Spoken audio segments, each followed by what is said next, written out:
એવું જ હોય. પતિ હોય ને પતિ એ પતંગ જેવો જ હોય. તમે સેટ ઢીલ આપો એટલે આગલી અગાસીમાં જ જતો રહે. ચૂપ રહો હવે. આગળની અગાસીમાં કોઈ આઈ હતી સુવર્ણા કરીને, એની સાથે ખબર નહીં શું કરતા હતા. શું કરતો નહીં, મને કઈ આવડે પતંગ ચગાવતા. હું કઈ વાતચીત કરતો હતો. તો તમારી વાતચીત એટલી બધી વધી ગઈ કે સાંજે પાછા તમે એને ઘરે મૂકવા જવાના હતા. તો કાલી આવે ને આમ જ પૂછ્યું. હવે મેં કહું કે ચાલો તમને હું ડ્રોપ કરી દઉં એમ. પણ પેલીએ મસ્ત જવાબ આપ્યો ને તમને કે હું અજાણ્યા વ્યક્તિ સાથે બેસતી નથી. હાલ હવે કાકા આવો જવાબ આપી દીધો તમને. હા, મને કે હું અજાણ્યા વ્યક્તિ સાથે બેસતી નથી આવું બોલીને પાછી એ રિક્ષામાં બેહી ગઈ, જાણે રિક્ષા વાળો એના ફોઈનો છોકરો હોય. હા પહેલું પણ હવે છે ને 4 દિવસથી ઉજાગરા છે ને, અને આખી રાત જાગું છું. એટલે છે ને 1-2 દિવસમાં મુકાઈ દઈશ. કેમ આખી રાત જાગો છો? અત્યારે કાકા બીમાર છે ને. અરે કાકા બીમાર છે તો એક નર્સ રાખી લો ને. તે રાખી જ છે એટલે તો જાગ્યા કરે જા. આ તો મેં એટલે જ ફોન કર્યો છે કે આજે ને આજે હવે તમે પેલીને રવાના કરો. હા કે હાલી હા, આજે ને આજે. હાલી હા હવે પતિ ક્યું જબ દિલ હી ટૂટ ગયા. મૂકી દો હવે. સોરી. મને મારી નાખવાની યોજના કરી તે જોયું ને પહેલું. કઈ નહીં કાકી બેસો તમે. બે તને કશું ના થાય. હવે શું યોજના વાળી? શું કશું ના થાય? આજે સવારે તારી આગળથી પેલી બિલાડી રસ્તો ક્રોસ કરીને ગયેલી ને, હા એ બિલાડી આગળ જઈને એક્સિડન્ટમાં મરી ગઈ. ખબર? બે ચાઓ ને યાર. સોંગ વગાડલા, સોંગ વગાડ. જો આવી ગઈ, જો થૂલું આવ્યું, જો થૂલું આવી ગઈ. તું હા કેમ આવી? કેવી લાગુ છું? હમણાં જ બ્યુટી પાર્લર માંથી આવી. બોલ. એટલે બંધ હતું? તમને છે ને હું ક્યારે સુંદર લાગતી જ નથી. જો હવે તું રડવાનું ના ચાલુ કરીશ યાર, પેલો ઓલરેડી રડે છે. જો તું બેસ અહીંયા થોડી વાર, આપણે ગીત વગાડીએ ને પછી આપણે આગળ વેલેન્ટાઇન ડે વિશે વાત કરીએ. આમ રોમેન્ટિક થઈને હાથમાં હાથ નાખીને બેસો ને. ના, મને ખાલી ચડી જાય છે. તું ભાઈ ગીત વગાડ ને ભાઈ. એટલે તમે એવું કહેવા માંગો છો કે લગ્ન પછી બધો રોમાન્સ જતો રહે? એવું નહીં, જવાબદારીઓ બધી બદલાય. તમારા એન્ગેજમેન્ટ થયા હોય ને ત્યારથી લઈને જે લગ્ન થાય એનો જે વચ્ચેનો ગાળો હોય ને એ સૌથી બેસ્ટ ટાઈમ હોય. ત્યારે જો એનો મંગેતર કશે કામ બહાર જવાનું હોય, ઓફિસના કામે 4-5 દિવસ, તો પેલી એકદમ રડું થઈ જાય અને શું કે ખબર છે, I will miss you dear. એવું જ હોય. લગન પછી જો પેલો 6 દિવસ બહાર જવાનો તો શું કે ખબર, ઘર ખર્ચના પૈસા આપતા જજો કે. જો મેં તમને કોઈ દિવસ ઘર ખર્ચના પૈસા નથી માંગ્યા. મેં ઓલવેઝ તમને એવું જ કીધું છે કે આઈ વિલ મિસ યુ. હા, એ કરું, એ તારું કેવું પડે. કેમ કે મને ખબર છે કે પૈસા તમે આપવાના નથી. જો બાજી હોશિયારી મારી. સોંગ વગાડ. મેલેરિયાની ગોળીઓ આપણી પાસેથી લે. બોલ. આને ગોળીનું નામ શું કીધું તે એકવાર બોલ ને ફરી. ના બોલે please. High Choksi cold cream છે ને, હાઇડ્રોક્સી ક્લોરોક્વિન. શીખી જા. છોડો ને હવે, આપણે તો મચ્છરદાનીમાં સુઈ જઈએ, પછી શીખીને શું કરવાનું? છે ને, નહીં વગાડલા, સોંગ વગાડલા. હાઈ ચોકસી. ચાવ ને હવે. કાકી તમને ખબર છે કોઈ પણ ભીડમાં છોકરાનો આમ ધક્કો વાગી જાય ને જો કોઈ છોકરીને, તો તરત જ યાર બીજું બધું તો ઠીક, એ લોકો ભૈયા કહી દે છે આપણને. ભૈયા ક્યાં કરતે હો કે. હા, અને છોકરાઓને જો જીવ લઈ લો તમે એનો તોય દીદી ના બોલે. આને કમિટમેન્ટ કહેવાય. ચાવ ને હવે, ચાવ ને, ચાવ. આ શાક પરથી યાદ આવ્યું મને, અમારી સોસાયટીમાં પેલી જ્યોત્સનાબેન દૂધી લેવા ગયેલી બજારમાં, તો 4 દિવસ થઈ ગયા પાછી જ નહીં. બોલ. પોલીસ કમ્પ્લેન થઈ, ઘરે બધા કેટલા ચિંતામાં હતા. તો એમાં શું ચિંતા કરવાની, પોલીસ કમ્પ્લેન કરવાની? બીજું કઈક શાક ના બનાવાય? દૂધીની જગ્યાએ ભીંડા બનાવવાના. એમાં કેવું છે, પેલા ફ્રાય કરવાનું. અલી એ શાકનો મુદ્દો ચાલે છે, પેલી ખોવાઈ ગઈ એની વાત ચાલે છે. હાઇબ્રિડ તડબૂચ જેવી છે. હાવ વગાડ, સોંગ વગાડ.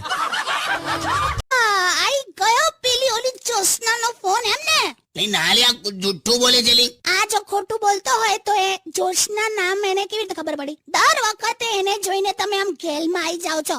સોસાયટીમાં પણ તમે ચાલવા જાઓ છો ત્યારે એની બાલ્કનીમાં આમ નજર પડે જ તમારી. ક્યારે તમે મારી સામે જોયું છે? અરે અમે હું જોઉં, તને અડૈયો થઈ છે તો તમારી જ્યોત્સના અડીયો થઈ છે. તો ગરમી છે તો થાય લી. હવે તમને ખબર પડી ગઈ? તો હમણાં ફોન પર હવે પાવડર મંગાવેલો એને, એટલે ખબરદાર જો પાવડર લઈને ગયા છો તો, ને તો ધૂળ કાઢ નાખીશ તમારી. નહીં જાવ લી. હવે વગાડ, તું સોંગ વગાડ. તે ખરો મમરો મૂકી દીધો.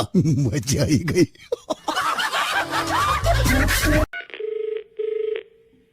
એને અકડાવતો નહીં હા કે, ને તો મારે ભોગવવું પડશે પછી. અરે પણ હું શું કામ અકડાવું? હાલો. હેલો કાકી, કેમ છો? શું છે? અલા આ તો એકદમ કીધું ને બહુ અકડાયેલી છે. હેલો, હા શું છે પણ? શું કરે છે? જમવા બેઠી છું. શું બનાવ્યું? ભાખરી શાક. કમલી, તે તો હવારે એવું કીધું હતું ને કે જમવામાં 2 ઓપ્શન હશે, તો એક જ શાક બનાવ્યું? 2 ઓપ્શન જ છે. ખાવું હોય ખાઓ, ના ખાવું હોય ના ખાઓ. આ ઓપ્શન છે. જોયું તે? હા યાર એકદમ આજા. શું બીજું શું કરે છે? કશું નહીં યાર, શું એકનો એક રોજ પૂછો છો? શું ખાધું ને શું બનાવે છે ને શું કરે છે? બીજા કોઈ સવાલ નથી તમારી પાસે? ઓહો હારું, મને એ કે આ મ્યુચ્યુઅલ ફંડમાં એસઆઈપી કરવું જોઈએ કે પછી લમસમમાં જવું જોઈએ? કેમ કે મિડ કેપ અને સ્મોલ કેપમાં હમણાં જો ઇન્વેસ્ટમેન્ટ કરીએ ને તો 15 વર્ષે રિટર્ન દેખાશે. અમુક જે નોન ટેક્સેબલ આરઓઆઈ હોય ને. હલો હલો હલો, હા, સાંજે દાળ ભાત શાક રોટલી બનાવીશ અને ચા મૂકીશ, તમે એને પી લેજો. ત્યાં ને સિલેબસ ની બહારનું આવ્યું તો કેવું થયું? ટૂંકમાં તમને માર પડ્યો તો જવાનીમાં, એમ ને? માર પડ્યો નતો એટલે એક જ વાર મારેલો લી. હવે બાકી તું ખબર નહીં, મેં આમ બજારમાં આંટો મારવા નીકળું ને તો બજાર બંધ થઈ જાય. પણ એ તો હવે રવિવારે આંટા મારો તેવું જ હોય. એટલે તું સેટ તો વેલ્યુ રાખ. તમે મારી વેલ્યુ રાખો તો પછી હું તમારી રાખ. ના ખાવા બાવાનું છોડ તારું. તું ખરેખર કહું છે શરીર જો બકા, હમણાં રસોડામાં ઊભી હતી, પાછળ ફ્રીજ નતું દેખાતું, ખબર? પણ શું કરું? મને એ કહો કે પાતળા થવા શું ખાવું જોઈએ? જોયું, આમાં પણ વિચાર તો તને ખાવાનો જ આવ્યો. બે યાર બંધ કર તું આ. સારું ભાઈ, સોંગ વગાડ. વઘાર નહીં, જો આમાં પણ તે વઘાર બોલી, વગાડ બોલ. હા ભાઈ, સોંગ વગાડ. કરેક્ટ.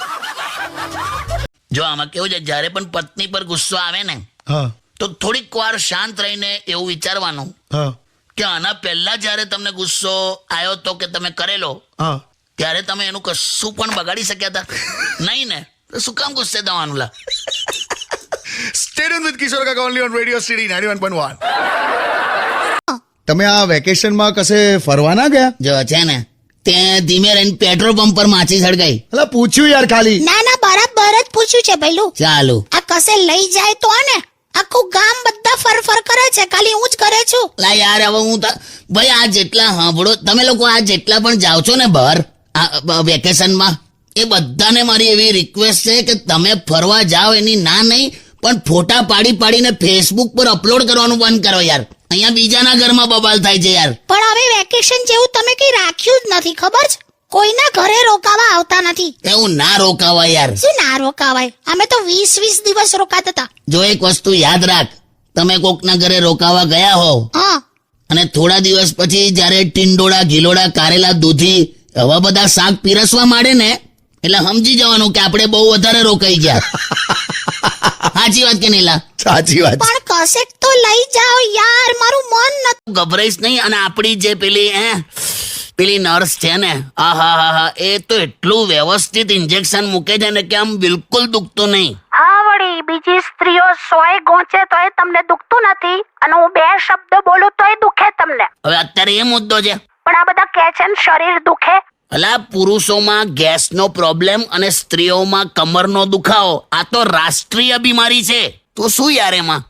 ઈ સાંભળ ને, હું શું કહું ભઈલું? બોલો ને કાકી, બોલો ને. તમે બોલો ને હું ના સાંભળું એવું તો ના જ બને ને. જાને હવે સાઉથ તો બોલને પણ બોલ. હવે હોશિયારી હો, ખોટી હું હસ્યા કરે. બોલને જે કેવું હોય. હા, એટલે હું એમ કહેતી હતી કે ભઈલું તું છે ને આમ એકદમ આમ માથે આમ ટકલું કરાવી દે મસ્ત, અને આમ અડધું માથા પર અને અડધું બોચી પર એવી રીતે મસ્ત ટેટુ કરાય, અને કાનમાં બાલી પહેર, મસ્ત લાગીશ એકદમ હેન્ડસમ. લે આપ જવાબ હવે આપ. બધું કાકીનું માનવા તૈયાર છે ને તો કરા હવે. ના આ તો યાર એકદમ, એટલે કાકી આ તો થોડું જુદું ના લાગે? આમ થોડું નહીં, આમ જોવા જે ખાસું જુદું લાગે કાકી. ટૂંકમાં ના સારું લાગે કેને, પણ આ તો એક થોટ હતો. પણ તારો એક થોટ એને રૂપિયાની પીપરમીટ જેવો કરી નાખે ને. તું સમજ યાર, તને કરું છે તું તો. એટલે હું હવારે ડોલ લઈને કોઈ દિવસ નથી ભાગતો, તો કાજોલ લઈને ભાગવાનો છું. હા બસ કઈ નહીં હવે. આ તો બસ પેલું વેલેન્ટાઇન વીક ચાલતું હતું ને એટલે હું થોડુંક મનમાં રહે હવે. નથી, પણ મારો જન્મ વેલેન્ટાઇન માટે થયો જ નથી. મારો તો જન્મ ખાલી પેલું જનગણના માટે જ થયો છે બસ. સારું મૂકો. ના પણ હા, પણ મને એક વસ્તુ ગમ્યું શું? કે આ ઉંમરે પણ તને મારા પર આ બાબતે ડાઉટ થયો. ક્યાં વાત છે? એટલે મને અંદરથી અત્યારે એકદમ યંગ ફીલ થાય છે કે આ બધું મેં કરી શકું છું એમ, હે ને? બહુ શેરી ના મારો ને. વેલેન્ટાઇન ના બદલે વેલન ટાઈમ થઈ જશે. હું વેલણ ટાઈમ એમ? વેલણ જો મારવાની ધમકી આલે વેલણ થી. કાકી તો કાકી જ છે. બસ મૂકો, ચાલો હવે હું આવું છું, ત્યાં સ્ટુડિયો પર જ આવું છું. હા આય મેલ દીધો ને. હવે કાકી પણ આવી ગયા છે સ્ટુડિયોમાં. કેમ છો કાકી? ક્યાં હતા યાર? કેમ મોડું થયું? હા બોલશે લા. આવે એક એક કરીને પૂછ તું. અરે હું છે ને આમની સાથે જ નીકળવાની હતી, પણ શું થયું ખબર છે? હું નીકળતી હતી ને તો પેલા ટીવી ના એડવર્ટાઇઝમેન્ટ વાળા કેમેરા લઈને સીધા ઘરમાં ઘૂસ્યા. હાથમાં ફિનાઇલ ની બોટલ હતી. ફિનાઇલ ચેલેન્જ. એ ખરું ઘરમાં ઘૂસીને બાથરૂમમાં ધોઈ નાખે જ નહીં આ લોકો? અરે એ લોકોએ છે ને અડધા કલાકમાં બાથરૂમ આમ ચકાચક કરી નાખ્યું, એટલે મારે પછી છે ને 2 બોટલ ખરીદવી પડી. અને કેમેરા સામે બહોત અચ્છા હે એવું મારે બોલવું પડ્યું. અરે કાયકા અચ્છા હે, એને કે ફિનાઇલ ચેલેન્જ લેવી હોય ને તો ઘરનું છોડ, બસ સ્ટોપ નું ને રેલવે સ્ટેશન ના બાથરૂમ ની ચેલેન્જ પકડ. ચાલ ફિર મેં બોલતા હું કેમેરા કે સામને. ચાલો ને એ છોડ ખરો, હું કેવી લાગુ છું? આ બધું મેં સિલેક્ટ કર્યું, મેં પહેર્યું, એટલે આમ મસ્ત તો લાગુ જ છું ને. આમ તારીફ તો કરો. શેની તારીફ? તું તો મોહબ્બતે પિક્ચર છે ને, મોહબ્બતે હા, મોહબ્બતે પિક્ચરમાં તને ઐશ્વર્યાનો રોલ મળવો જોઈતો હતો. વાવ, સાચે? હા, કેમ કે એ પિક્ચરમાં એ સ્ટાર્ટિંગમાં જ મરી જાય છે. ચૂપ રહો.